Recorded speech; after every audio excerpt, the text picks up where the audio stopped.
Hey guys, and welcome to episode 166 of Meeple to Meeple.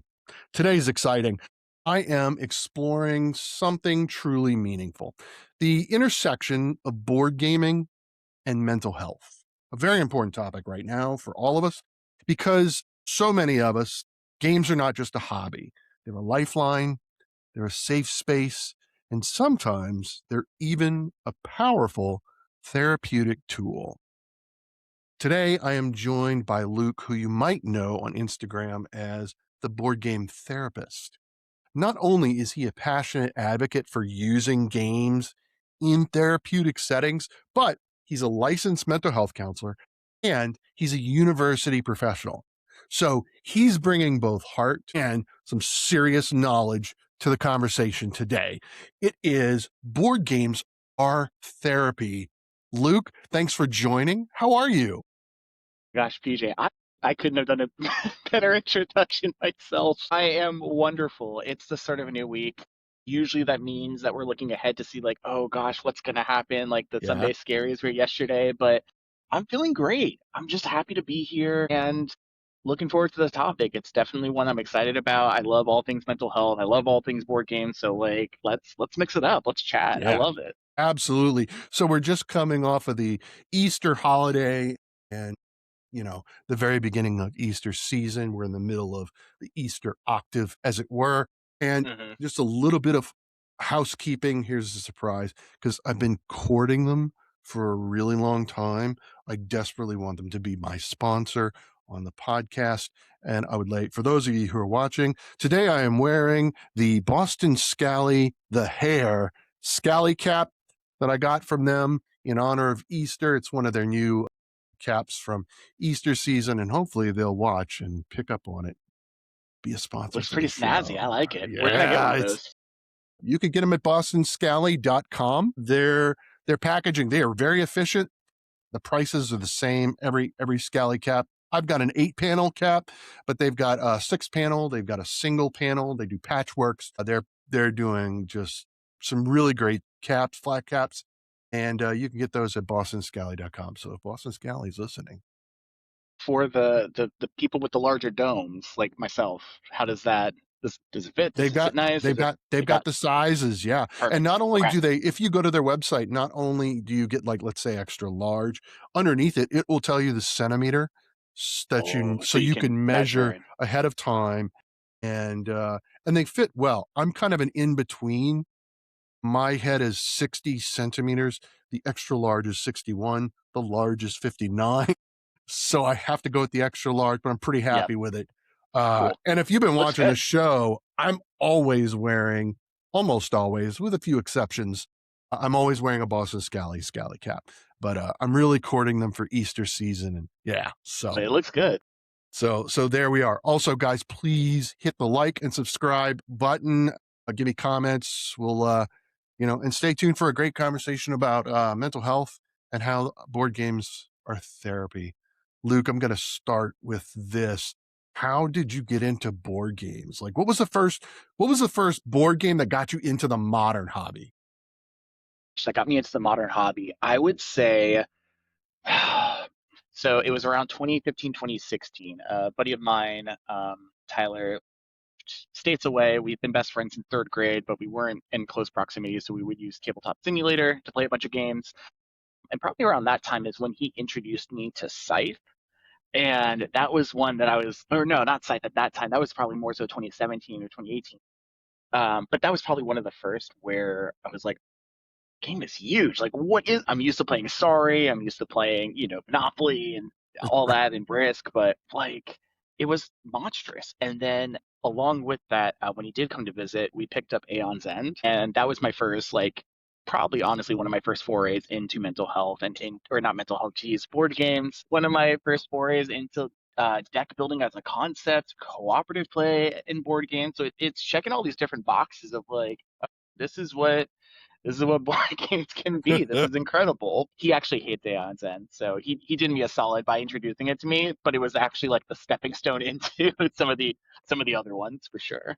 Nice. Yeah. Also, the guys who were just listening audio and you're not watching on YouTube. First of all, you should be watching on YouTube. Second of all, behind Luke is Septima, Woodcraft, and Unconscious Mind. Those are just a few that are behind you. So he's in the hobby.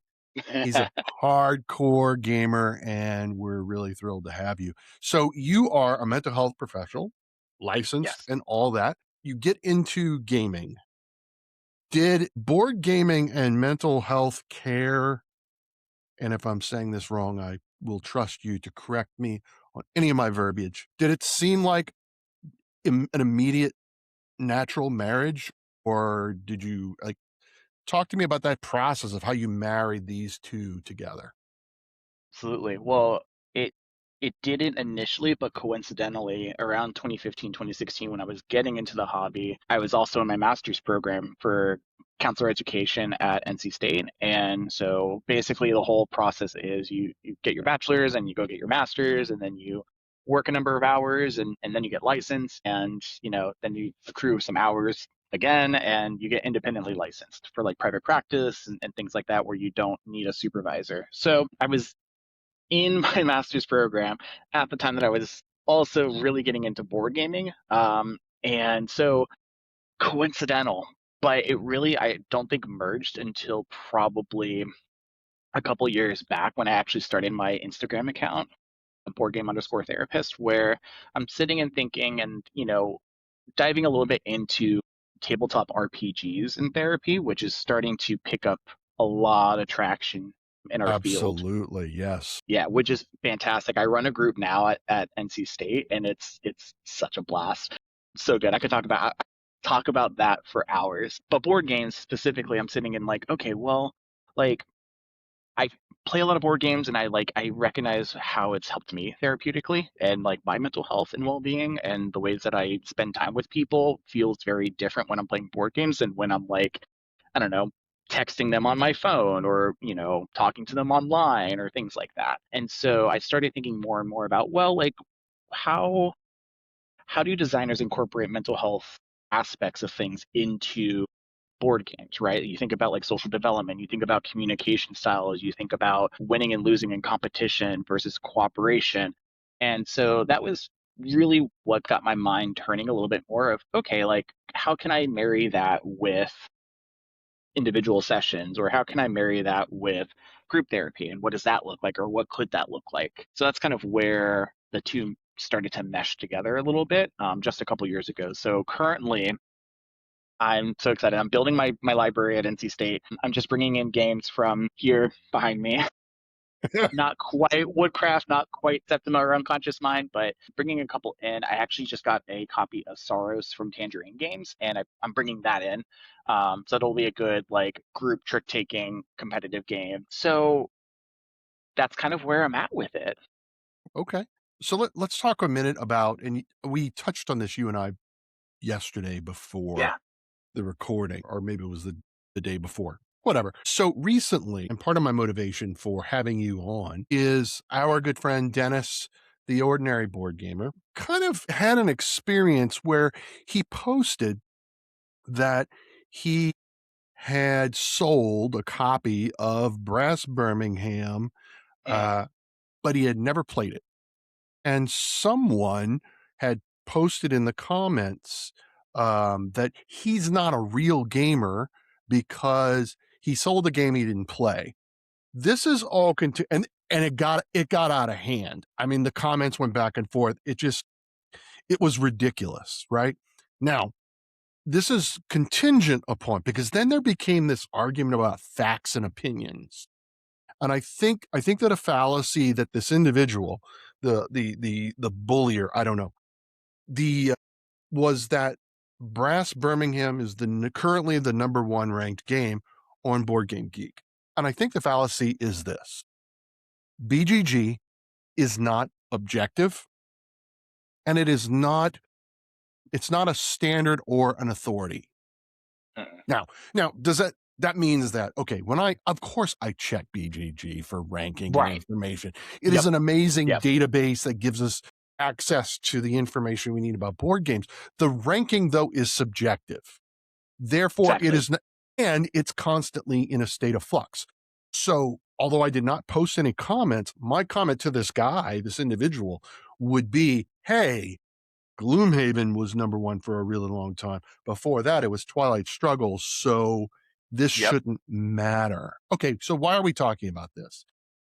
I think a good starting point for this conversation is about identity and not necessarily what does it mean to be a gamer, because believe me, you could just go on Instagram and everybody's telling you it Everyone's got, doesn't yeah, matter. Yeah. exactly. But it's just really interesting, this phenomenon, and it's existed for a long time, of gatekeeping.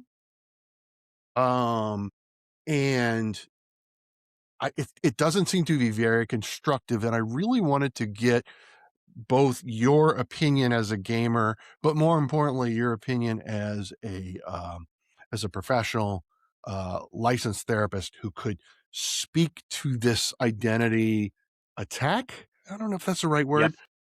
Yeah, Whatever. It's an interesting phenomenon, and I think it's one we should talk about so that we can, not that we're going to solve it in this conversation, but step one is admitting that we've got a problem, right? for sure. Absolutely.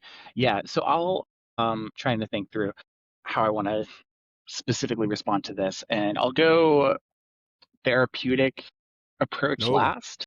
Okay. So hang tight. But initially, I mean, like, that's so stupid. It's so dumb. Like, I don't know. I don't have any other words for it.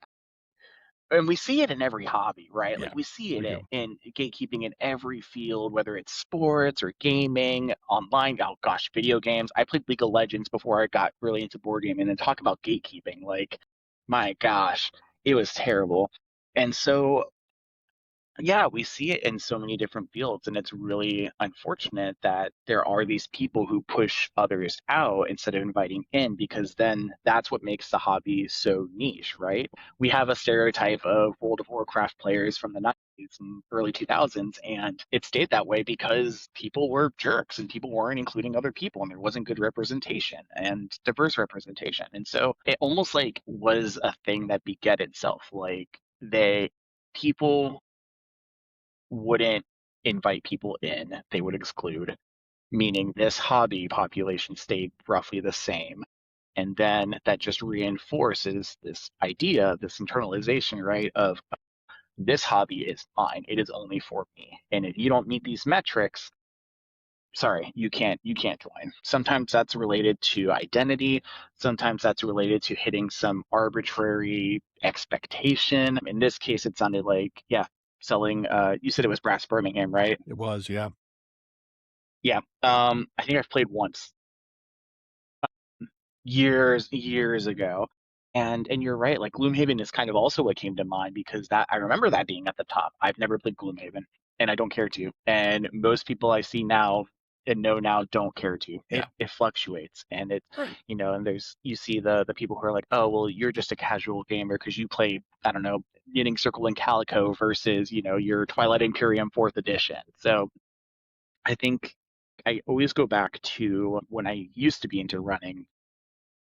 There was this person who would always say, like, if you put one foot in front of the other, what does that make you? It makes you a runner, right? And so um, I think we're starting to see that shift a little bit more. I've started to see it a lot more, both in terms of physicality of entering an FLGS and seeing kind of like the populations there, and the welcoming environment.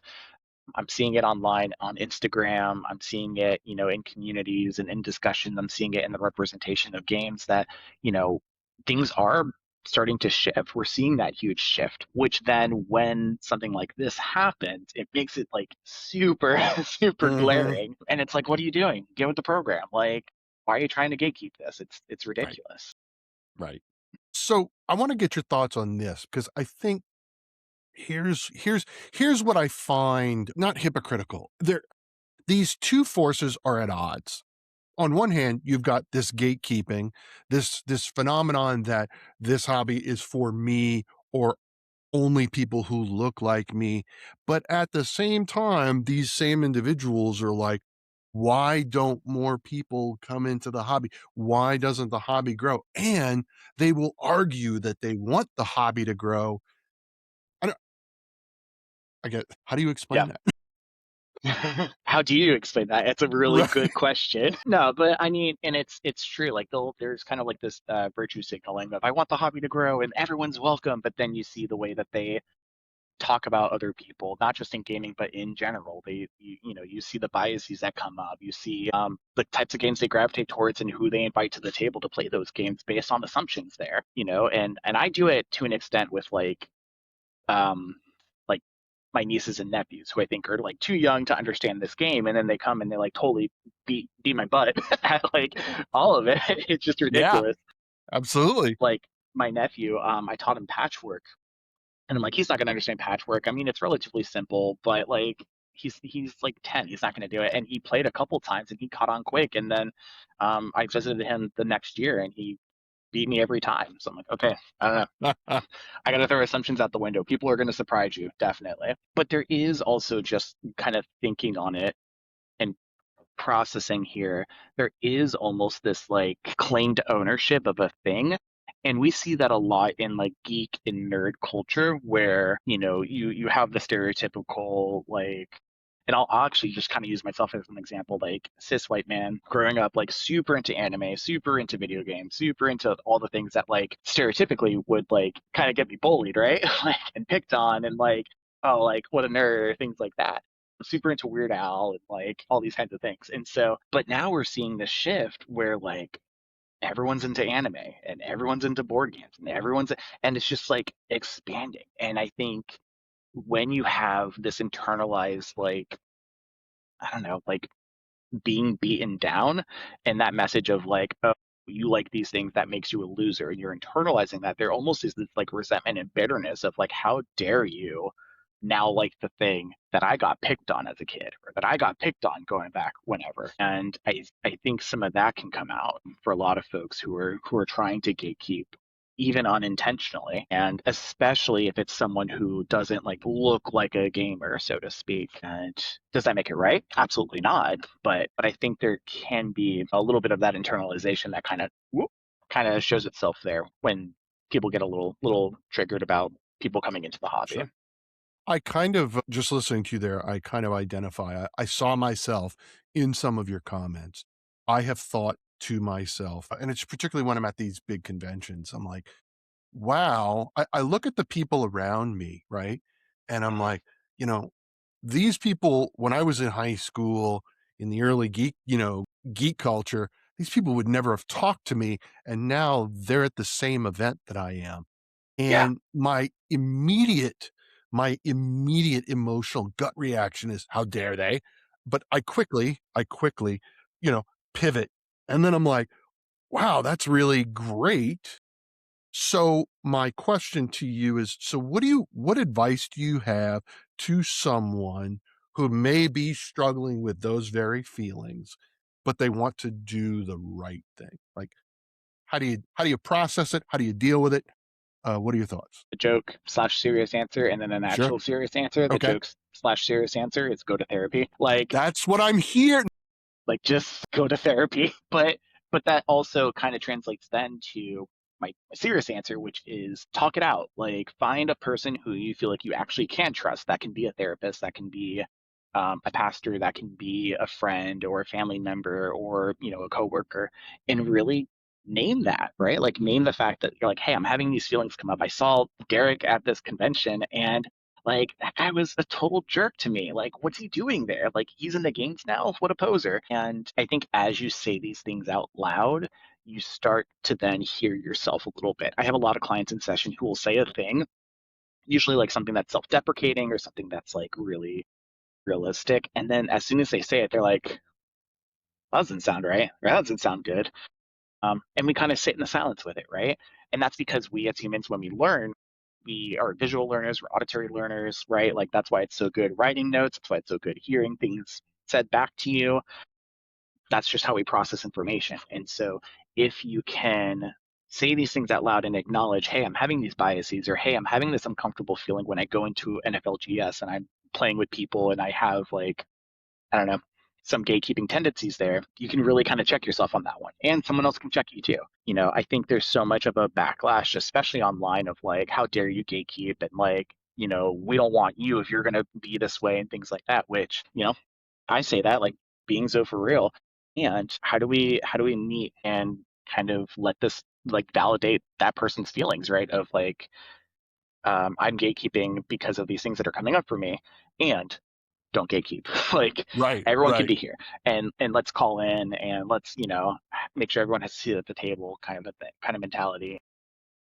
So yeah, basically talking it out, hearing people out, and kind of having that conversation there. Now, if someone is not willing to do the work and is just like foot down, this is it, then we don't have to be a part of that. Like we don't have to join them in games. We don't have to join them in discussion. We can choose to not and go and be with other people, and that's okay.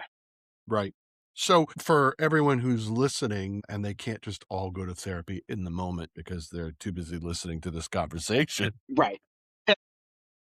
So, what advice do you have for like the general populace, those of us in the hobby who see gatekeeping or bad behavior, whatever it is? Because, how do we combat that?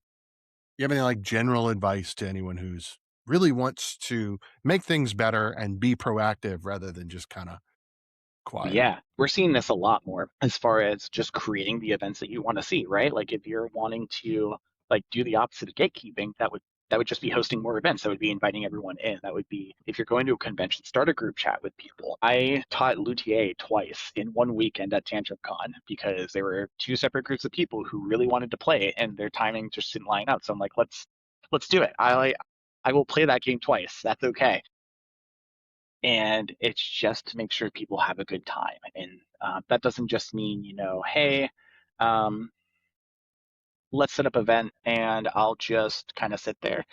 It's being excited, it's being engaging, it's drawing people in. Uh, and that might take a little while. I definitely have had events where no one showed up. Uh, Oh yeah. yeah, but you wait it out and eventually one person and two people and three people will come. So the more that we can just express that message through our actions, through online, like we're seeing that trend on Instagram, right? Of like I'm a gamer and all of the points of things that they have done or haven't done that would make them a gamer, quote unquote. The messaging there is just so important. Something else that I think has been really cool is and helpful is just reaching out to publishers and making sure publishers like promote that message as well and know that people want to be included and that they don't just have to advertise their game to one specific population, that their game can hit a gamut of everything. We're seeing that with trying to think of who it was. Like, oh, it was the Harry Potter code names. And Yes. yes, and so like the kind of just this discussion of like what feels appropriate, what doesn't feel appropriate. And so, if we're trying to gatekeep, like we just kind of sit back and let that happen. But if we're trying to make sure everyone's included and can feel included, then you gotta poke the bear a little bit and push back on that and advocate, Right. especially if you're in a position to. So Yeah. those are very vague in general. I can go a little bit more Yeah. specific, but that's kind of what initially came to mind for me. And I think that's what I was looking for. Yeah. I Yeah, think for this context, absolutely. But yeah, definitely guys, go to therapy if you're struggling with any go of to these therapy. well, it's a good thing. It's why we're talking about it today. Okay, speaking of therapy, board games are therapy, right? So that's our thesis for today, right? Yes. Do you have any specific board games in mind that really kind of bring home some of the things we're talking about and whatnot? And before I answer that, I actually also wanted to say if anyone is actually interested in therapy and wants to know what that looks like, how to find a therapist, is confused about the way that insurance impacts therapy, what does a therapy session look like? How do you feel? All the things, like, please message me. I am more than happy to sit down with someone and talk them through everything. I, I love doing that. I will make you a spreadsheet of people in your area you can contact and happy to do that. The games themselves, I mean, ideally, the simpler the better at first, and it kind of depends on what we're going for here, right? So if it's someone who is, I have a couple clients who are neurodivergent, and they just like fidgeting during session, or they like doodling during session, or things like that. So I'll hand them a notebook, I'll hand them, fidget toys, things like that. But sometimes we'll play a game while we're talking. I actually I made a post about this a couple of weeks back client came in with a panic attack, and we sat down and I taught them Fox and the Forest duet, and we just played this one-on-one co-op game. And you see throughout this session the like rigidity that they're having, shoulders up and like fidgeting and like all of that. Their whole attention from what was happening that induced that panic kind of shifts to the game and the goal. And there's no more I'm stupid. There's no more I'm afraid of messing up. There's no more self doubt. It's all we're just playing this game. And I think the more that you can focus in, that's why simpler is better because you can focus in on a goal. Ideally, co-op games are great too. So in individual session one-on-ones, Fox and the Forest duet, I would say like Sky Team would be a great one. The Mind is a fantastic game to play. So that would probably be my ideal. In a group setting, that then depends on what you're trying to get at too, right? Are we Sure. trying to talk about and learn about nonverbal cues? Because again, the mind or the crew. Are we trying to get communication going? In which case, we might look at monikers, or we might look at concepts, kind of these like charade-esque games. Are we trying to get competitive with things? And in that case, we could kind of ramp it up a bit and go like a terraforming Mars, or you know, we could do a Kinfire. Oh, where are you? Kinfire Council. Kind of these like co-op, but like maybe not co-op kind of games too. So it really depends on what you're looking for. I think as we've this is also kind of like a gatekeeping subject for me, just because we think of play therapy and art therapy as like kid stuff, right? Like give the kid some paint and let him paint on finger paint, and what he's drawing is revealing his like deepest, darkest thoughts or whatever. And you know, we're kids at heart. Like we carry that through with us. Like we play, we nap, we enjoy silly things. We bring all that with us. And so the play doesn't have to stop, the music doesn't have to stop, the art doesn't have to stop, and games are just an extension of that. And so whether it's learning how to communicate, whether it's learning how to lose, whether it's learning how to win, learning how to cooperate, learning how to have differences of opinion, of how to approach a strategy, all of that is relevant with gaming. So I kind of derailed a little bit there, but those would probably be the games that come to mind for me. Give me a second, and I'll kind of think through what I have on the shelf right now in my office, and I'll get back to you on that one. I love I love that you gave me another reason to love, Mhm. support, and promote cooperative games. Because cooperatives, man, they're like my favorite, They're the game. and They're so good. They're so but they're good. the game that get poo-pooed on by so many gamers, right? Because everyone's Yep. like competitive, and social deduction's the thing, and there's a time and place for all of it. I'm like, cooperative games are great, but yeah, Yeah. so I No. love you Yeah. gave me another reason. Oh, Yes. I'm down for co-ops anytime. Like throw them at me.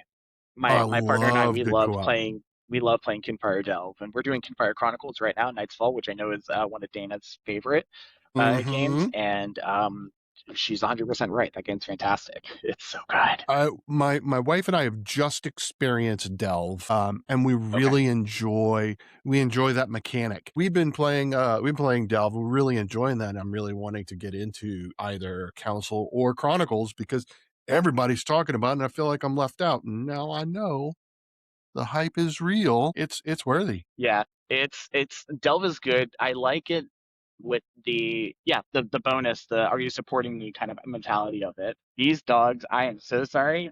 That's okay. That's There's okay. someone who knocked on the door, and AT&T knocked on the door. Of course. So they have Of now course they left. did. They of Yeah. course.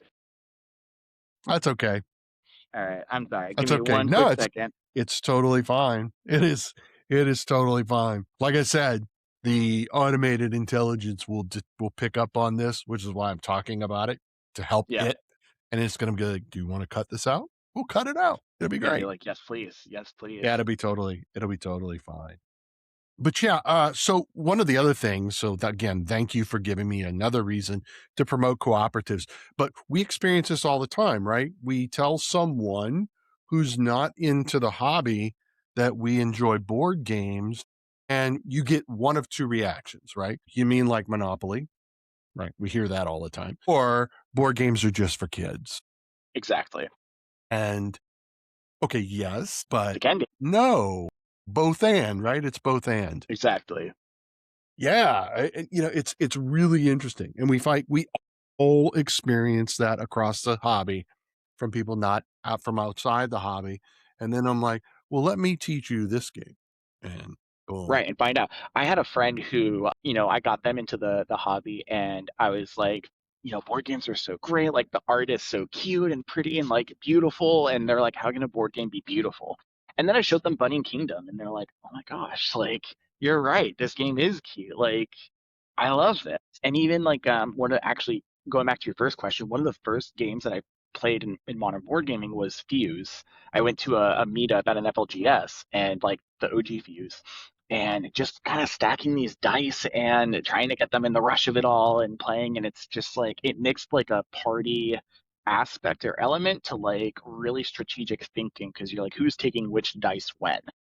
And I don't know if you've played Fuse before, but it's you're kind of just like disarming bombs, and the bombs are cards, and you roll some dice, and you decide who takes what. You have to have like certain color dice and number dice matching certain ones. So there's a lot of strategy to it, and you have to be quick. You can't be like, if it is it okay if I no worries if not if I like you got to go in, but you also can't take everything because if you take everything, then your team loses. So Exactly. yeah. Exactly. So I was thinking about in preparation for this conversation, I was thinking about like, okay, so how everything's going on around us right now is just there's just no other way to put it. I'm about to surprise all of you. I don't know how else to describe the environment politically, militarily, socially, whatnot. It's a shit show. I'm sorry for that, guys. That's the reality.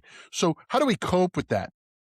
My go to comfort is Star Trek, right? Mm, I just I will rewatch the Star Trek movies till I'm blue in the face just to, you know, kind of calm down and a little bit of mental self and emotional self-care for yeah. me. Is there a do you have a go-to board game? I know I just brought up a television series or something, but do you have like a go-to board game that's kind of like a I guess we could call it a comfort there's comfort food, why not comfort game, right? For You know? game, Yeah. So that's a good I one. have one of those too, and it's gonna come as no surprise to anyone listening. It is I my think I know what favorite it is. game of It's the one all you mention all time. the time, right? Yeah. Yeah, right? It's Obsession by Dan Halligan and Kayenta Yeah. Games. It's so that game has like just became a comfort, right? Like first of all, it was just great, and obviously you've all heard me talk about it for so long. And I've had people go, what's the big deal, right? Like people have challenged me, it's not that great a game, or it's, whatever.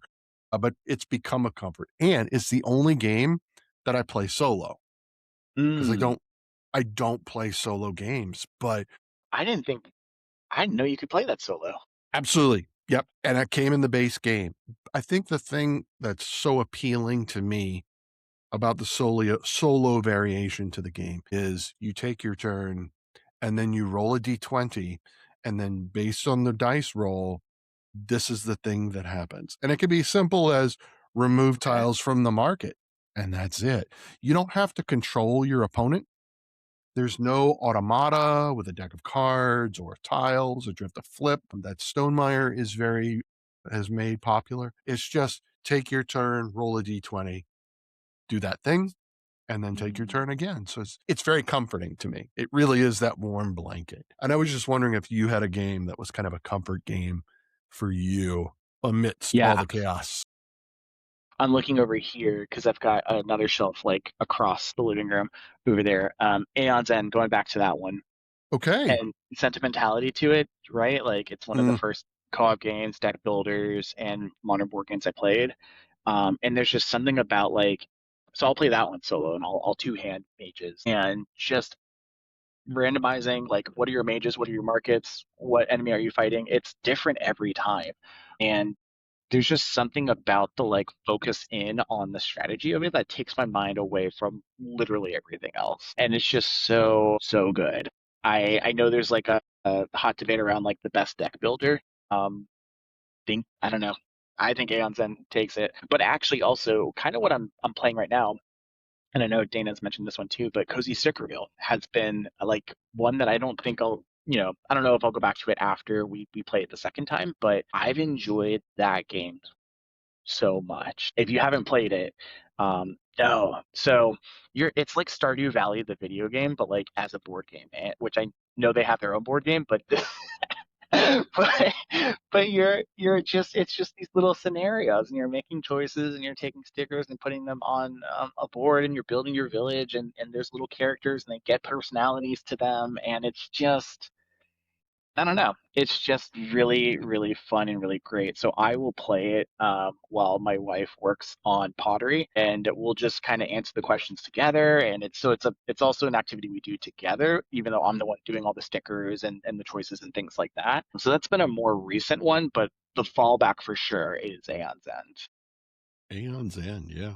That's Yeah, that's a good choice. This is a really good game. Times what my wife and I like to do if we're not in the mood to pull out a two-player game, we will play the shrunk down version of Gloomhaven, right? Buttons and but bugs. bugs. Yeah. Yeah, which is a solo game. It's basically Gloomhaven solo with really, really tiny minis, Okay. and, instead of, like, all these big map tiles, a standard card, that's the that's the It's the map. that's the map, right? But the thing is, like, we can make the decisions together. We can do it all together, even though it's one character on the map doing a thing. And sometimes we'll do that. And, it's a little intimate. It's probably more intimate than Sky Team, which has a very different intimacy to it because of that nonverbal Purple. communication moment. Whereas in Gloomhaven Buttons and Bugs, it's like it is intimate because we're making the decisions together, we're moving, and we're doing everything as a team. Not that you're not in Sky Team or other games, but yeah, and that intimacy and that nurturing of that intimate. That's a game that definitely nurtures intimacy between the two of us as a couple, Mm, probably more so than any other game that I can think of, right? Yeah. Because there's other games that are competitive in nature, yeah. and, like, we'll play it over and over because maybe one of us is really good at it, and we just wanna be able to beat them once at this game. Yeah. Yeah. And Sky Team certainly does a little bit, although Sky Team was rocky. I struggled with Sky Team in the beginning. As an extrovert who loves to talk, telling me I can't, that's hard to get my brain around, right? Because it's not how I function. And so the first few games, like, we took a hiatus because I had aggravated my wife so much because I struggled with that. I can't I can't talk, Yeah. but it's cooperative and I'm supposed to work with you, but I can't. I can't talk. Yeah. My gosh. Oh my gosh. It's tough. It's tough. Now it's one of our regular, weekly games so yeah. Yeah. Have you played Regicide? I have not. I have Oh, not. that's also a I good actually one. don't know that I've kinda heard about it, Yeah. but tell me more. Yeah, so that's probably also a game I would bring to therapy because you can use any 52 card deck. And Okay. so you're fighting through the jacks, queens, and kings, and each suit has their own special ability. So you like the diamonds are like drawing from a deck to refill your hand. The hearts are reshuffling the discard pile into your deck, so you have cards to draw. Spades are shields, and then clubs are double damage that you're dealing to these like as you go from the jacks to the queens to the kings. So you all, the players, are cooperating together to fight these people, but you're not allowed to say what's in your hand. You're not allowed to say like anything other than like hey, I think I can take care of this guy. Like even that is kind of a stretch. So you might have struggles with it from the communication aspect, but it's just a fun game of kind of just seeing how far you can get through this. It's hard. It's really hard. I have not played the legacy version yet, Okay. but I've heard really good things about it as well. So, I'm gonna ask because it's behind you on the shelf, and I'm really curious, is Unconscious Mind. Yeah, Yeah, I have a feeling this is gonna be one of your favorites, but it seems to yeah, me like it's like Mental Health, the board game. yeah. Pretty much psychotherapy.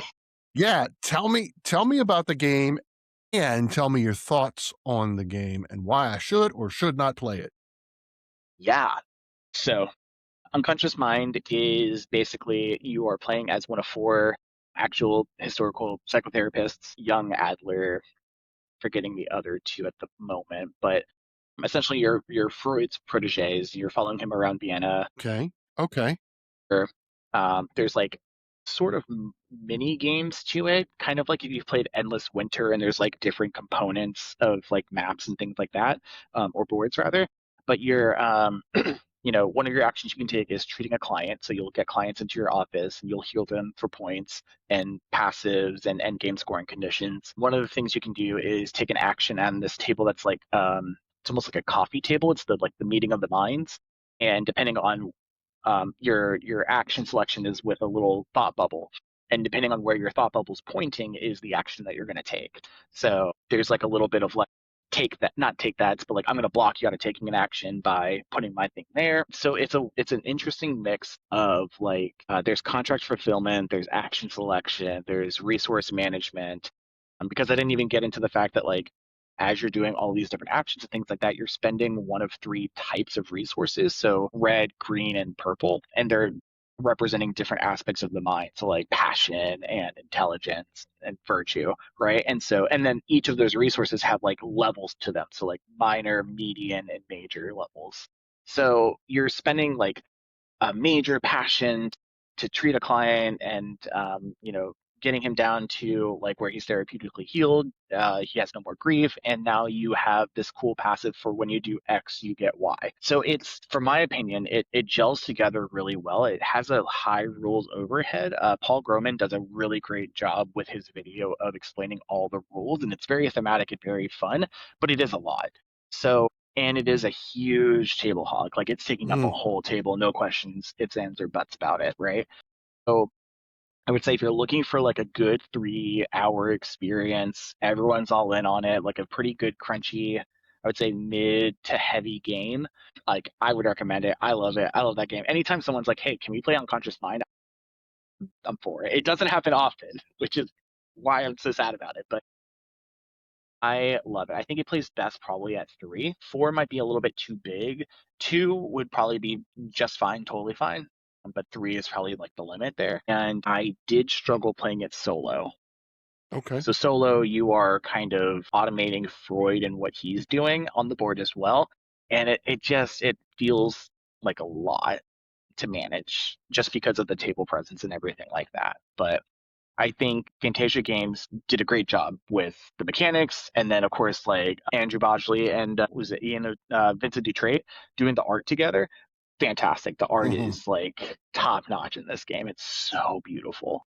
So, as a licensed counselor, how did they marry the theme and the mechanics? That's always a real pride for me. Like, is are they well informed? Is the theme, is it there? Is it accurate? Like, talk to me Yes, about that for a 100. minute.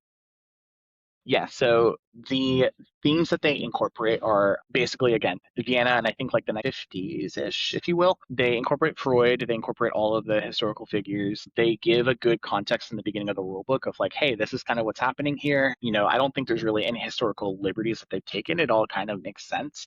They talk about treating clients, and there's no like diagnoses or disorders that they have necessarily. There's a client that has grief points, and you have to knock down the grief points. When you get it to a certain point, it removes a translucent layer, card that's on top of them that has like all these like wavy rainbow colors on them, and that's their grief layer. So you're basically healing a client's grief, and so you remove the grief, but they're still kind of like struggling a little bit. So they're still in your office until you get them all the way down to zero, at which point then they're cured and they leave the office and things like that. So I would say it's pretty thematic when you think of therapy at the time, which was based in psychodynamics. So like your Freudian slips, look at this ink blot and tell me what you see. The free association, which is just say things out loud, and eventually you will get to the point of what you're trying to, or what's bothering you and what's agonizing you and things like that. So I would say it matches the theme pretty well in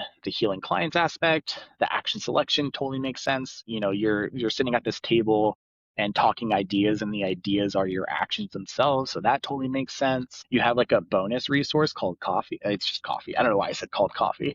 It's coffee. And you spend the coffee to like increase a resource or move it to a different factor of your little resource wheel, which also again totally makes sense. It is on par. I think it's one of those where if you're a therapist and you're playing this, you're like, oh, that's clever. I like this. Oh, okay. Yeah. I see what they're doing there. That's cool. And with anyone else who's not a therapist playing this game, they see like a big therapy-esque psychodynamic game that's like Right. typically portrayed in media, but there's no like jabs at mental illness. There's no like this person's crazy or anything like that. I think it does a really great job with the fantastical elements of therapy without like punching down on mental illness in any way, shape, or form. Right. Right. I love that. That is really important to me is when a designer is able to marry the theme and the mechanics together, Yeah. which doesn't always execute. No. Sometimes we'll get a game because we're attracted to the theme, and then we play it and we're like, huh, okay. I could strip the theme away and then I will play this game the same way because I need to play this to get points. I need to do that to that to that to that. Exactly. And Exactly. even my favorite game of all time suffers from that. And if you don't embrace the theme, then of course the game falls flat for you. So yeah, so I really enjoy that, you know. Yeah, and that's I mean that's a whole other discussion of like theme versus mechanics because I think for me unconscious mind is like top tier and I have friends that have played it. They're like, I mean, you do X and get Y, just like many other Euros, right? So Right. for some it does kind of fall a little flat or it's the same thing. But for me the theme and the art like really amplify it up to the next level. And I think everyone, there's no right or wrong. We're not trying to gatekeep here. We're just trying to, Right. you know, play what we Right. like. So Right. full circle. Here we go. Exactly. No gatekeeping here, guys. Be cool. That's right. That's how we get more people into this hobby, which ultimately is what we say that we want. So there you are. There you have it. I think one of the things that I struggle with personally is, and this has to do with my lack of understanding because it's very new. You said it earlier. One of the things that this hobby attracts is neurodivergent individuals, Hmm. which, 10 years ago, no one was Hmm. neurodivergence was not even a word in our vocabulary. And No. now we talk about it all the time. And I have to admit, sometimes people will refer to it in their posts, and I'm like, I don't know what they're talking about, right? I'm like, because there's so much, because I understand that neurodivergence is not a monolith, right?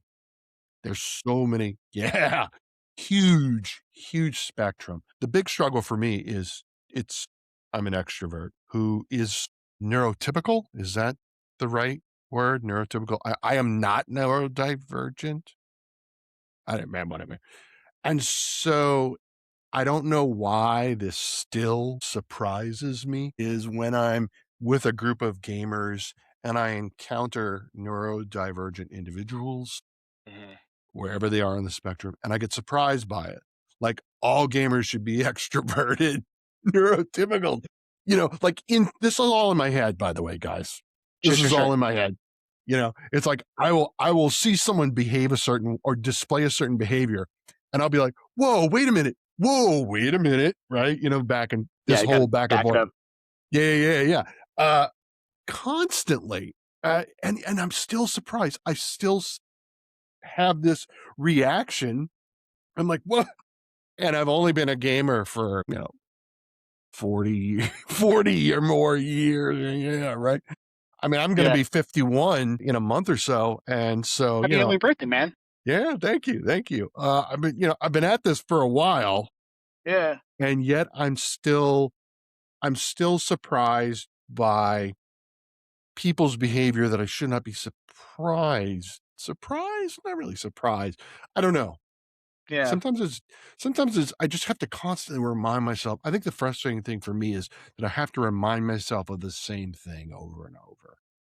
Like I'm old enough that I know better, right? Yeah. And Yeah. yeah. I mean, I don't behave, I don't act on it, but it's like the thought pops in my head and I'm like, "Dude, come on." You Well, know? and if I could give some validation there, it's just a thought. Thoughts are thoughts, and the more power we give them, and the more that we sink in on this thought and stick on this thought and let it ruminate, the more that it just expands.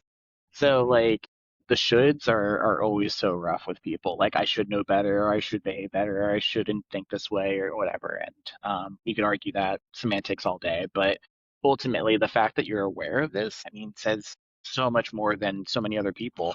It is, we're seeing this more and more with like the social media trends and pop psychology, but also just people being more open about um, mental health conditions and, kind of just the way they show up in the world and advocacy for proper assessments and testing and care and all the things. And so, it's interesting to think while you were talking, I'm like, oh yeah, like we are seeing like more discussion around autism and ADHD, but then I'm also thinking like I remember back in gosh, like after when I was a teenager, like after church, we would go to our youth pastor's house, and the adults would play like 6 hours of Risk. And I'm like, huh, like, and like every weekend, like clockwork, and they'd have a trophy and everything. And I'm like, there's like a sense of hyperfixation or like an absolute thinking that like requires someone to play Risk for that long, that often, in my opinion. I don't know, but it so like it's all that to say I feel like it's always been there, like we've seen it, it just didn't have a name, or there was a lot of masking or all of that. And so it's really cool seeing like again the representation and the way people are showing up and everything. My wife is asking to say something, or and if that is okay for her to do. Sure. If she wants, yeah, absolutely. All right, Autumn, come on over real quick. It's like being left-handed. Like there used to be a huge stigma about being left-handed, and they were Yeah, used into not using their left hand. So that's a when that went away, tons of people were actually left-handed. right. You see a huge jump in the numbers. It's Yeah, not because they weren't there, yeah. it's because they didn't have the ability to express that. That's a really good point. PJ, were you able to catch that? I caught it, but just in case, repeat all that for anyone listening so that they didn't hear what she said. Yeah, so Autumn had said that it's like being left-handed, where there was a huge stigma against being left-handed, right? It was harder to find left-handed gloves and scissors and things of that nature. And then, once that became normalized and that stigma reduced because people are talking about it, there's more access to all of these different things. Turns out bunch of left-handed people exist. They just either had to assimilate to right-handed items or not say anything, or whatever that looks like. And actually, like that just makes me think too, back to the board gaming and my discussion about anime and Yeah. Weird Al and all these different things. Like now that there's this discussion around, hey, it's okay to enjoy these things, we are seeing more and more people say, actually, like, this is pretty cool. I would love to learn more about this, or I'd love to engage with this more. And maybe that interest was always there. That person just might have not felt like they could engage in it because of the stigma, the gatekeeping, the representation, whatever it might have been. Yeah. I think I said that I have these thoughts, but I don't act on them.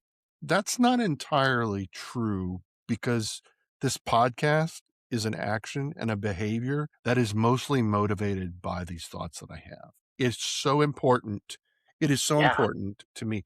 I'm trying to nurture a positive message of community and create a safe space for a neurodivergent and neurotypical and across all of these spectrums, because there are more than one, guys. Uh-huh. Uh-huh. So, my thesis of this podcast, there is in fact one, is that in order for us to have unity across the community, across our country, and across our globe, we have to embrace diversity because unity cannot exclude anyone. And I have seen throughout my life where I have failed. This is why I'm here. Yes, I love talking to people. Absolutely. My personality gravitates toward this. But the thesis of this podcast is for this everything we just talked about for the past almost an hour now, right? Yeah. I love that. I love it. Yeah. I'm speechless. I'm just sitting here processing, taking it in. It's so good. It it is so important, and I think that speaks to just the breadth of individuals you've had on this podcast and talking through all of the different topics, but also the way that these people show up, introverts, extroverts, gender spectrum and sexuality spectrum and all these different spectrums of identity and the way and the types of games they play and what gets them excited. PJ, huge props to you. I know you weren't fishing for it, but that is like your dedication to this 166. Are you kidding me? Like that I that's know. wild. That's wild. I know. I That is know. care. That is love, and I love it. And, so in a lot of ways, each episode, all of these conversations, this is my therapy, right? Mm, This is my self care. There are a lot of people who don't know me, who don't know my podcast exists. I don't have the big numbers and the big following, and I'm not doing it for that. Do I yeah. think about it? Yes, I Yeah. do. And I'm going to be honest about it. And anyone who says, oh, I don't care about the numbers, yeah, that's just not true entirely. Not Entirely. true entirely, There's right? a part of you that probably does care. Yeah. Yeah, there is. But I do this because I am filled with a real and metaphysical love for my fellow human. And in this case, it's the gamers because we have this shared passion. And shoot, man, I love it for people to share their passions, especially when I Yeah. share that same passion. Let you talk, you know? I always tell clients that connection is fostered by expression of vulnerability. We Mhm. cannot get past surface level unless we are sharing things about ourselves and whether and Yes. that can look people think like, oh, that has to be trauma dumping or trauma bonding, and it's like, no, like talk about the things that excite you too, like talk about the Hmm. things you're passionate about, talk about your ambitions and what you wanted to be as a kid, and where you want to be in the next 5 years, and why you wake up in the morning. All of those things are so important and help build that connection in that community. Yeah. Yeah.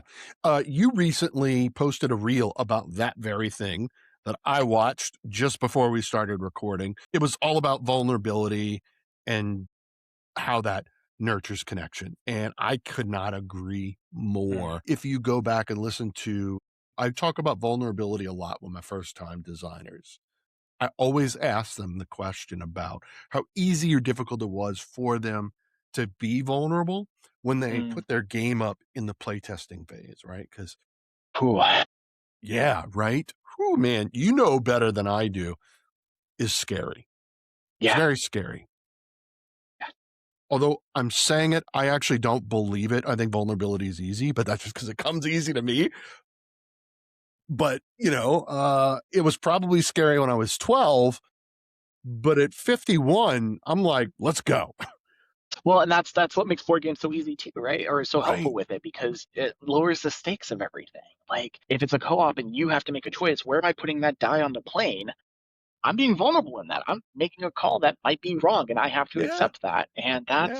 that's tough. That can be tough. Yeah. And as a fellow creative who has, in this case, has published books in the past, when you put it out there, when you put something out there, sorry, Hmm. back to the conversations I had with game designers, it's like, I recognize that fear and that challenge of vulnerability, but that's where it starts to connect because you want feedback. I mean, ideally you want constructive feedback, Ideally, not stupid feedback, yeah.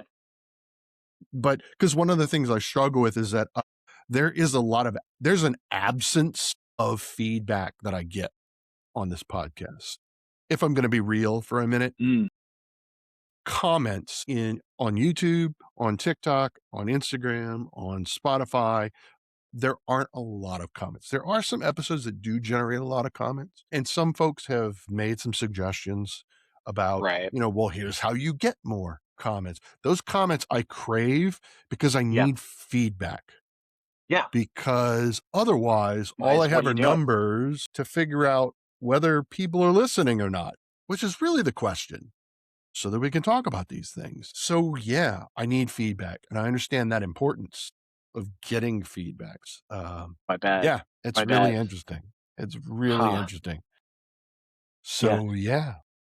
I also think too then like, and I was gonna ask you this question too, but regarding feedback, how much of that is like feedback that you take to shift things that you're doing versus but I like how I'm doing it right now and I'm not gonna do, and differentiating between that. I guess that's in every medium. Yeah, I think so. I'll be honest with you. So when Gareth and I first started this show, we were really committed to a 30-minute podcast that you could listen to on the way to work. The whole point was that we were going to be, how are we going to stand out from other podcasts? And there's a lot of board game podcasts out there. Yeah. Okay. There's over 5,000. Okay. I didn't So, know that. Okay. yes, I there have are my over one of my 5,000. favorites, but wow, I didn't Yeah. realize there were that many. Wow. There really are, and a lot of them aren't active anymore, but they're still out there. You could still go and listen to those episodes. But we were committed to 30 minutes, and I had a friend of ours in the content creator community who was like, "You need to go longer." Like he's like, "Just as your conversation gets good, you're shutting it off," and I'm Hmm. like, and that was the only feedback I'd received in like the first what 50, 80 episodes. And I'm like, Wow. "Cool, we're gonna do it," and we did, right? And I like the conversation to be organic and let it, I typically in my head, I typically like to keep it to an hour. So if you look at the length of my episodes, they're usually anywheres from 45 to 55 minutes, sometimes 58, but I'm not Yeah. afraid to go over an hour. Well, give the people what If they want. if you've got something to say, then I let the conversations go. But most of what I get is I don't get anything, right? Or I love it, Yeah. which doesn't Which really, we love the support. We love the support. But when you're creating something, right, that feedback other than it's great, okay, hmm right? hmm So I've talked about playtesting all the time, especially with a lot of designers. And I play it and I'm like, Luke, that was really great. You got something. Okay. That's not going to help you. But if I could be like, Luke, you have something great, but you need to incorporate this mechanic, or this mechanic is distracting, or whatever it is. And I promise you, my wife's going to have a lot to say about your rule book because rule books are hard. Yeah. Woof. So there you have it. Yeah. Shrink that. I'll bill you later. I'll send you the invoice. Yep. Man. So yeah, there it is. Board games can be therapy. They can be self-care. They provide Hmm. us. 100%. Yeah. But more importantly, they build a community, right? Like our community doesn't exist if it weren't for board games, you It'd know? be really awkward. Yeah. I mean, we'd find other connections, but we We would just would. stand around a little awkwardly at first while we do that. Yeah. Could Yeah. you see us at the Indianapolis Convention Center just standing around? There's no convention going on. We're standing around. There's no You just board stand games there. because Yeah, yeah. no. So right. So yeah, we're passionate Just about hanging. this, and I Yeah. love to share that passion with others. And I'm not afraid to be vulnerable. So Yeah. You said like I'm 51, I don't have cares enough to be vulnerable, but more to be scared of that. Do you have any general tips for anyone who might be listening and is like, I don't know how to put myself out there? uh it's interesting because the conversation I usually have, because I'm surrounded by individuals across the neurodivergent spectrum, both in the gaming world and in my professional world. So the feelings I have in the gaming hobby, I have in my professional world too. And I always have the same conversation. I'm Yep. aware, I'm Yep. going to say this officially right now and look at all of you. I'm a lot. Okay. I'm a lot. And I know that I'm a lot. And I realize that you are introverted or you are neurodivergent or you are something. because the spectrum is so wide, I can't be all inclusive, although I believe in inclusivity. My question is always, I turn the question back and say, what can I do to recognize that more and be more helpful? Right? Again, because I'm not afraid to be vulnerable. So help me help you, right? Yeah. Yeah, I want you to Yeah. come to my table and play my board game or a board game, not my board. My board game. I guess mine. Well, I mean, I guess they're mine. I bought them, but right. So that's usually. I don't know that I have a lot of tips for how to be more extroverted. You know, we talk about in books, in TV shows, in movies, in conversations with friends. You hear this all the time is if something scares you, you should do it because of that fear and you won't be afraid of it. I know that's simple. You've probably said it to clients before. Talk to people. Yeah. Usually what Yeah. I tell folks, if you're at a gaming convention, go up to a table of strangers, do it once Yep. and just Just let once, it be. at least. Let it Yeah. let it be awkward. Let it be awkward. Okay. Just let the awkwardness just kind of, you know, just let it kind of just be and you get better, right? I think it's like anything else, you get Yep. better with practice. Yep. 100%. I was awkward. I wasn't scared, but I was awkward. I didn't I'm always so know how to awkward. talk. I didn't always know how to talk to people, okay? But I'm also hyper aware. Like I said, I'm also aware like, ooh, I am making this person uncomfortable. Or so I'm a big believer in reconciliation, okay? And I constantly feel like I have offended someone or I've crossed a line or I failed to do something. Like I feel that all the time.